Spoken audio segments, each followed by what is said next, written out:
I'd like to take a moment to let you all know about a new non-profit organization started by my brother Craig. It's called Treats and Truth. They fill oversized brown lunch bags with snack items, chips, crackers, popcorn, cookies, etc. Also, a bottle of water, toothbrush, toothpaste, sanitary wipes, and most importantly, a small gospel-tract book of John. No cigar? I'll have to talk to him about that. The bags are then hand-delivered to the homeless and people in need in and around the Los Angeles area. Let's help get this ministry off the ground. They're a 501c3 tax-exempt organization, so any and all donations are tax-deductible and greatly appreciated. Visit their website at treatsandtruth.org. Check out the show notes for the link. Also, please follow them on Facebook and Instagram. Thank you.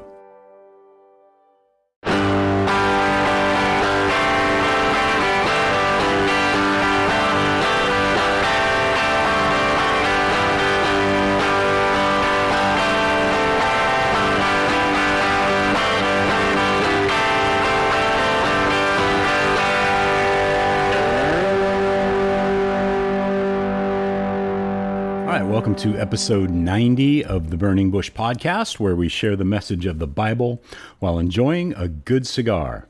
Hope you're doing well, and I'm glad you've joined me today.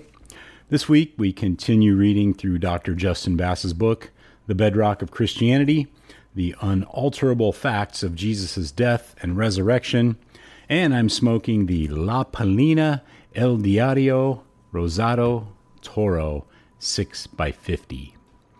And this cigar isn't listed on the La Palina website for some reason. I don't know if it's been discontinued or what, but let's go ahead on over to Cigars International and see what they have to say. A true prize from La Palina. La Palina's rich history began in the late 1800s. Their patriarch, Samuel Paley, immigrated to Chicago from the Ukraine and immediately found work as a lector in a cigar factory. By 1896, Sam had started his own factory with a cigar store nearby. Sam dubbed his factory Congress Cigar Company and quickly gained the name Mr. Sam, a moniker given to him by his factory workers. After Sam's retirement in 1926, the La Palina brand was all but forgotten, but now Sam's grandson has reinvented the brand in a big way. This addition to the La Palina line is a Honduran-made gem hailing from the revered Races Cubanas factory, dubbed La Palina El Diario. Rolled right alongside numerous other 90-rated cigars such as Alec Bradley Prensado and Tempest, you can rest easy knowing every El Diario has been crafted with meticulous attention to detail and the highest quality tobaccos. This medium-bodied gem boasts a Honduran Rosado wrapper leaf around well-aged Nicaraguan Corojo and Criollo long fillers. Spicy notes of mocha, nut, and leather all rear their heads in this super complex offering. Securing a spot in my regular rotation, this cigar is not to be overlooked. And the La Palina El Diario received a well-deserved 93 rating, noting a powerful, meaty cigar with an open draw that delivers a lot of bold smoke for such a small size. Concentrated pepper, cedar, and earth lead to an apple-like finish.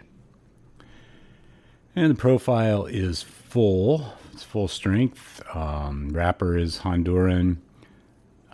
Binder is Honduran as well, and fillers Nicaraguan.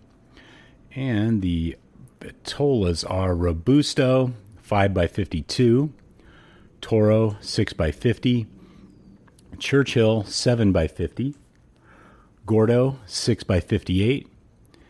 The KB, which is a Petite Corona, is a 4.2x40, and the KB2 Lancero Panatella 6x40. That is the La Palina El Diario.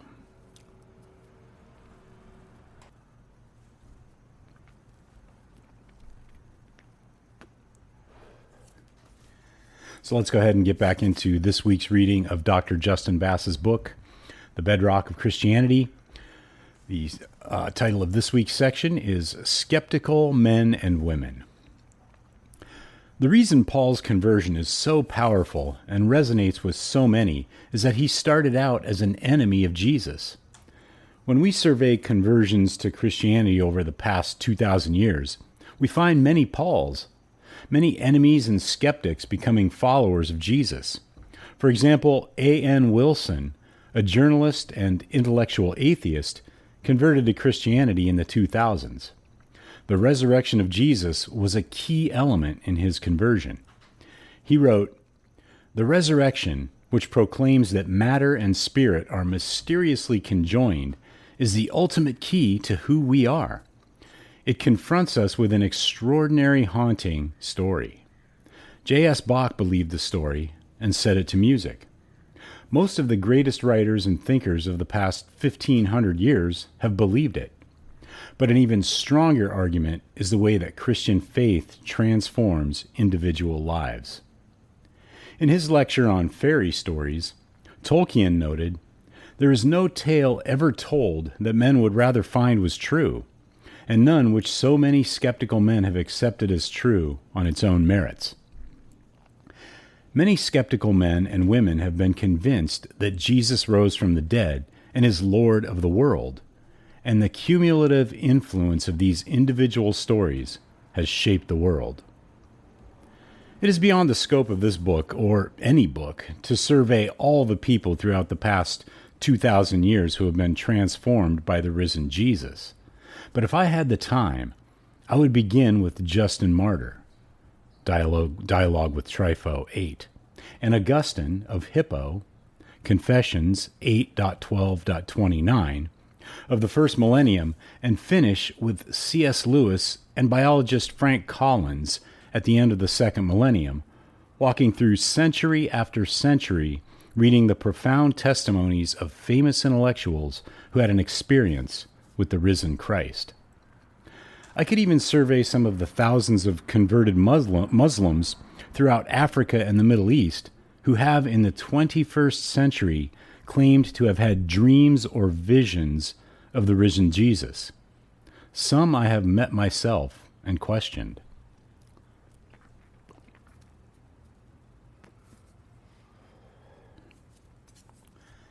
I wish I could survey all the art, Leonardo da Vinci's The Last Supper, Rembrandt's Prodigal Son, literature, Dante's The Divine Comedy, John Milton's Paradise Lost, John Bunyan's The Pilgrim's Progress, and Fyodor Dostoevsky's The Brothers Karamazov. Philosophy, Augustine, Thomas Aquinas, Francis Bacon, Blaise Pascal, Frederick Copleston. Music, Handel's Messiah, Bach's St. Matthew Passion, Johnny Cash, and even films, The Lord of the Rings, Mel Gibson's The Passion of the Christ, The Chronicles of Narnia, that were inspired by Jesus' resurrection and have brought such goodness, truth, and beauty into our dark world.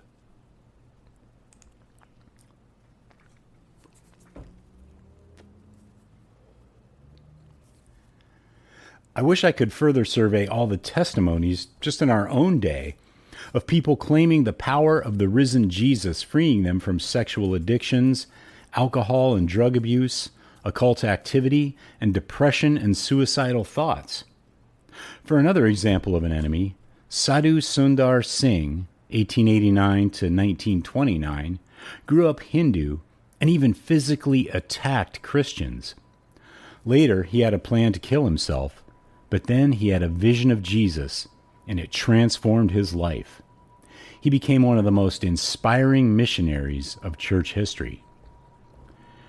It is enough to point out that billions today still believe they are experiencing that first-century crucified Nazarene in a number of ways. If Mithraism had taken over the Roman Empire in the 4th century, could it have done the same? Could Mithraism have inspired such art, philosophy, and literature? What about the philosophy of Apollonius of Tyana? What about Bar Kokhbianism? You will have to be the judge. Let me close this chapter with the testimonies from 3 more skeptical men who had experiences of Jesus in the latter part of the 20th century: Hugh Montefiore, Anthony Bloom, and Martin Luther King Jr. What makes their testimonies especially interesting is that they were highly educated modern men who believed they had an encounter with the risen Jesus. They did not claim it was a resurrection appearance on the order of 1 Corinthians 15, 5-8, but they were absolutely convinced that the same Jesus who appeared to Peter, the 12, James, and Paul appeared and or spoke to them. They were also, like the earliest followers of Jesus, completely transformed after these experiences. Hugh Montefiore was Jewish, and while in college had a radical conversion to Christianity after he had a vision of Jesus. He spent the rest of his life as an Anglican bishop and lecturer of theology at Cambridge. He died in 2005 after having written over 20 books, mainly about Jesus and Christianity. He recounted his meeting with the risen Christ in his book, The Paranormal: A Bishop Investigates. I was sitting in my study when a figure in white approached and said, "Follow me." I had no knowledge of Christianity whatsoever. It was certainly not caused by stress. I was in good health, a happy schoolboy with good friends, leading an enthusiastic life, and keen on sport as well as work. I do not recall any need to suppress erotic fantasies. I am equally sure that it had nothing to do with my memories, for I had no memories about Jesus. Again, I am sure it was not wish fulfillment, for I was, and still am, proud to be Jewish. I am at a loss to know how it could be psychogenic, although I accept that my brain was the channel through which the experience came about. My sensory input at the time was not at a low ebb. I think it unlikely that the collective unconscious, if it manifested itself in a hallucination, would have taken what for me would have been an alien form. I cannot believe that I was in contact with a ghost, for the figure I saw was alive and life-giving. I cannot account for my vision of Jesus by any of the psychological or neuropsychological explanations on offer.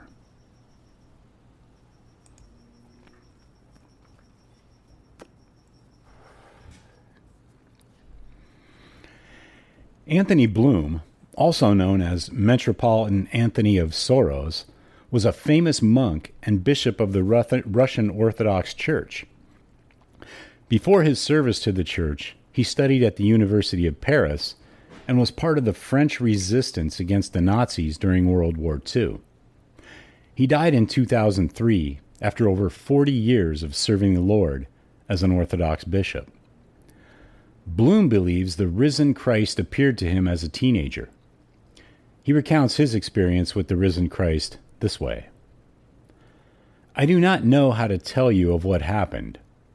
I will put it quite simply, and those of you who have gone through a similar experience will know what came to pass. While I was reading the beginning of St. Mark's Gospel, before I reached the 3rd chapter, I became aware of a presence. I saw nothing. I heard nothing. It was no hallucination. It was a simple certainty that the Lord was standing there and that I was in the presence of him whose life I had begun to read with such revulsion and such ill will. This was my basic and essential meeting with the Lord. From then, I knew that Christ did exist. I knew that he was thou, in other words, that he was the risen Christ. I met with the core of the Christian message, that message which St. Paul formulated so sharply and clearly when he said, "If Christ is not risen, we are the most miserable of all men." Christ was the risen Christ for me, because if the one who had died nearly 2,000 years before was there alive, he was the risen Christ.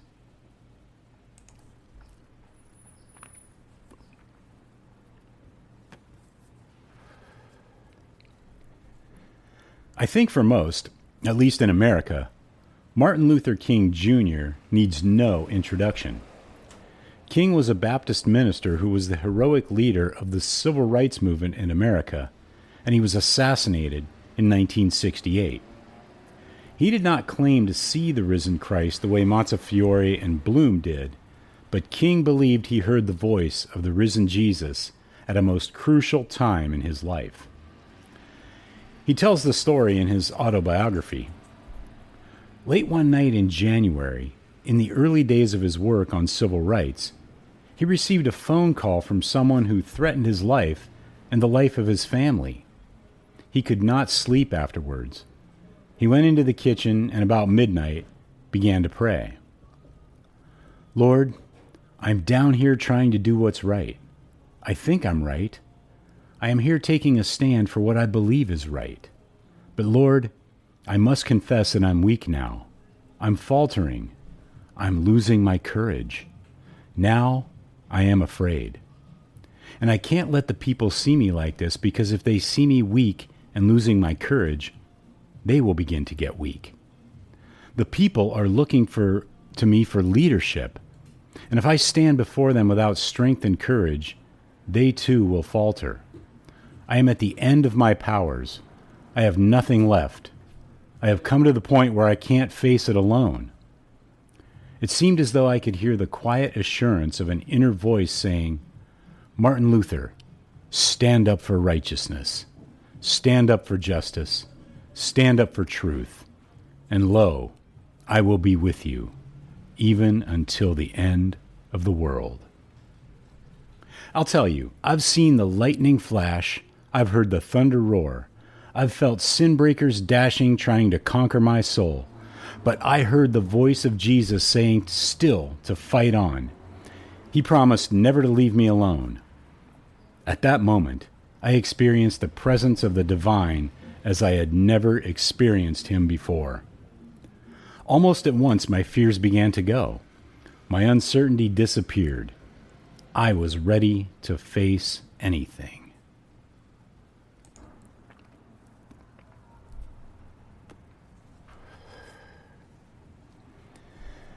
Incredibly, Martin Luther King Jr. believed he heard the voice of Jesus, the crucified Nazarene, and was then ready to face anything. I doubt anyone would say King was lying about this experience, but did he imagine it, or did he really hear the voice of Jesus of Nazareth? You will have to be the judge. What is undeniably true is that after this experience, he went on to become one of the greatest and most influential figures of the 20th century. Examples could be multiplied to infinity of people who believe the risen Jesus is still transforming their lives today. Despite having the odds stacked against it, the movement of the Nazarenes survived. Rabbi Gamaliel's, or at least the author of Acts, prophecy was proven true. Further, this movement has continued to overwhelmingly influence empires, nations, all of Western civilization, and billions of individuals right up to this present day. Moreover, Pew Research studies say it will continue. People all over the world, from different cultures and backgrounds, skeptics and even enemies, say they have experienced the risen Jesus and were utterly transformed from that moment forward. This is the final bedrock fact of this book, and it is irrefutable. Now we have to ask one more question in light of all the bedrock facts we have discussed. It is arguably the most important question of human history. Did this crucified man Jesus rise from the dead? And that's the end of this week's reading of Dr. Justin Bass's book, The Bedrock of Christianity. Be sure to check out the show notes for links to Dr. Bass's website, as well as this week's cigar. Also in the show notes are links to Treats and Truth Ministry, where you can get involved in helping to spread the gospel to and be a blessing to the homeless. Groundworks Ministries for daily Bible studies and devotionals, and the Burning Bush merchandise store where you can pick up some items to help spread the word about the show. And I'd appreciate it if you would tell your friends. So until next week, have a great day, have a great cigar, and God bless.